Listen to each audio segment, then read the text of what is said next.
rap groups that fell apart. The music industry is a fickle mistress, and it could take its toll on even the hardest of characters. Every day, artists are jerked around, chewed up, and spit back out by the music industry, and not everyone has what it takes to survive in such an environment. Every day, new stories come to light about the mismanagement of artists by their labels. And while we have seen a rise in independent music as of recent years, major labels still hold on an immense amount of power over their artists. When you add more people to a single music project, it gets even more complicated, as rap groups struggle with fame and group dynamics while trying to stay relevant and cohesive. Unfortunately, many of these now iconic groups have fallen apart. For reasons ranging from personal feuds to profit sharing to newfound religion, here's 6 rap groups who fell apart. Before we start, make sure you like the video, and don't forget to subscribe to our channel. Number 6. Slaughterhouse. Slaughterhouse was a short-lived hip-hop supergroup consisting of Joe Budden, Royce da 5'9", Joel Ortiz, and Crooked. What up, it's your man Crooked R, 1/4 the Slaughterhouse Machine. Hello everyone, this is Royce da 5'9", 1/4 the Slaughterhouse Machine. What's going on? It's your man Joe Budden. Yeah, that's Joel Ortiz, and we make up Slaughterhouse, and y'all know what y'all looking at. It's the Guest List Network. Keep it right here.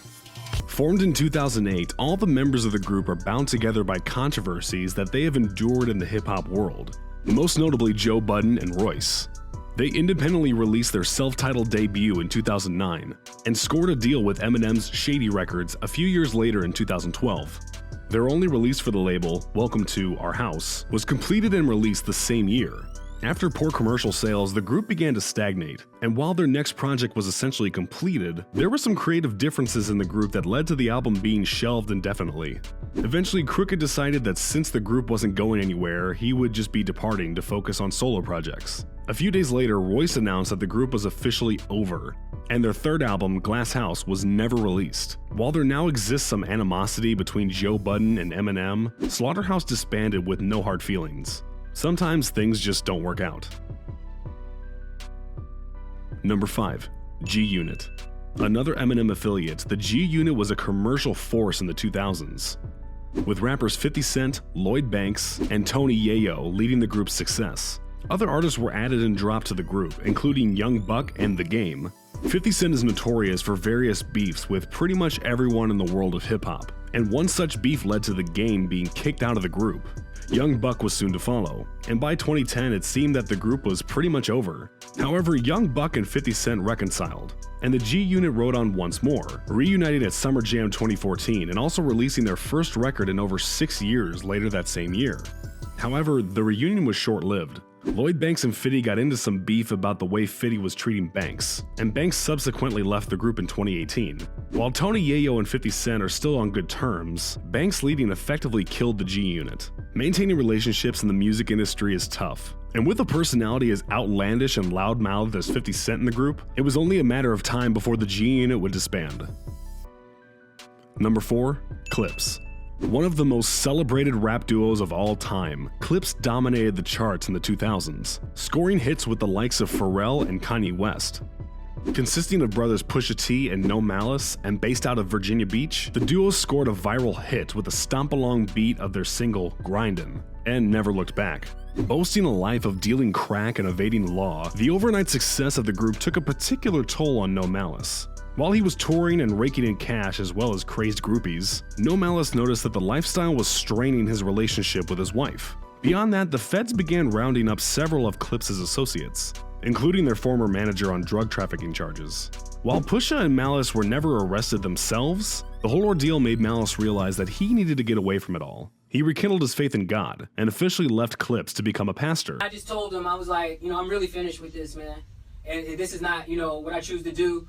And I'm like, we finished our last album. This was like a perfect breaking point. The timing couldn't have been any more great. So I let him know that I'm not doing this anymore. And he respected it. Like it wasn't. He asked me, was I sure? And but see, my brother knows when I say something, I don't be playing. Like he totally knows if I mean it, I mean it. And so he respected it, and it was at a great time. It's not like I left him high and dry or anything like that. Pusha T has gone on to have a storied career of his own, but No Malice has only ever returned to bless the mic with Christian raps and bars about Jesus Christ. Number 3. D12.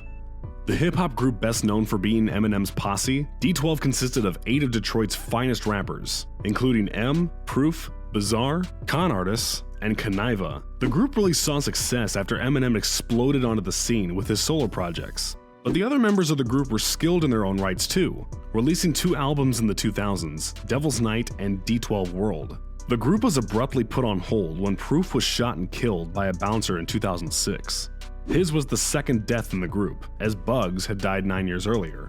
Following Proof's death, the group became less and less active, and while they would release loose singles and even appear in The Longest Yard, they never would release another album. Never able to recover from the group dynamic they once had, Eminem officially announced the group was no more in 2018, on a track for his album Kamikaze. Right, but the way I explain it is this.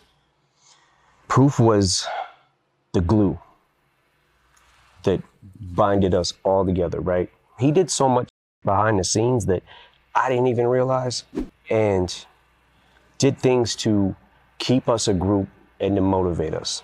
Mention that, you guys. Number 2, Hot Boys. New Orleans' biggest contribution to the rap world. The Hot Boys were a force to be reckoned with in their prime. Featuring one of the best-selling artists of the 2000s in Lil Wayne, the group also included Juvenile, Turk, and BG on the mic. Signed to Birdman's Cash Money Records, the group was prolific at the turn of the century, primarily in the South. They had numerous singles hit the charts, and their album Guerrilla Warfare peaked at number 5 on the Billboard Hot 100. Yet Birdman began to solely focus his attention on Lil Wayne. He felt that Wayne had a more mainstream appeal, and he was the real star of the group.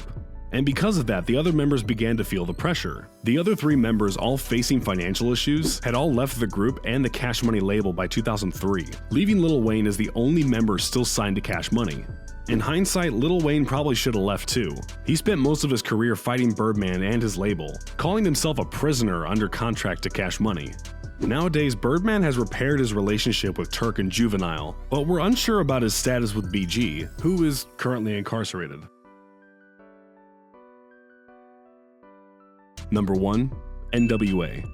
Perhaps one of the most well-documented and famous downfalls in hip-hop history, the originators of the gangsta rap genre saw enormous success over their 5-year career, before watching it all go up in flames in 1991. NWA consisted of Dr. Dre, Ice Cube, Eazy-E, DJ Yella, Arabian Prince, and MC Ren. The Compton natives quickly gained traction and controversy for their violent lyrics, which glorified violence and drug use and perpetuated the gangsta lifestyle. When their debut, Straight Outta Compton, dropped, it shook the country to its core. Love 'em or hate 'em, NWA was a bona fide success. However, where NWA saw fame and fortune, others saw exploitation and profit. Their manager, Jerry Heller, quickly turned members of the group against each other. Arabian Prince left the group shortly after their debut due to contract disputes. Ice Cube felt as though he wasn't being paid enough, considering the fact that he wrote almost half the lyrics on Straight Outta Compton. He subsequently left the group and took Heller to court in 1989. NWA would release one more album in 1991, but internal conflicts caused the group to implode shortly after. The subsequent feuds between the various members fueled a lot of the 1990s rap beef. Ice Cube came after the entire group, particularly Eazy-E and Dr. Dre, on his infamous diss track No Vaseline. Eazy-E and Dr. Dre were engaged in a feud of their own, trading insults on solo tracks and parodying each other in music videos. Eazy-E famously caused an old picture of Dr. Dre in makeup and a sequin jumpsuit to resurface when he included it in his music video for Real MF&Gs, leading some to question Dre's sexuality. A lot of the beef between members would be given a gut punch when Eazy-E was suddenly diagnosed with AIDS in 1995. MC Ren, who had not spoken to Eazy-E in over 2 years, was able to squash his beef before Eazy's death. Dr. Dre and Ice Cube never got the chance to. In light of his death though, tensions cooled between the surviving members. Ice Cube and Dr. Dre are no longer feuding, and haven't been since the mid-90s. The members have reunited for various tours and reunion shows in the years since, but we will never forget NWA's meteoric rise and crash. Did we forget anybody? Let us know in the comments. And before you leave, make sure you click the like button and don't forget to subscribe.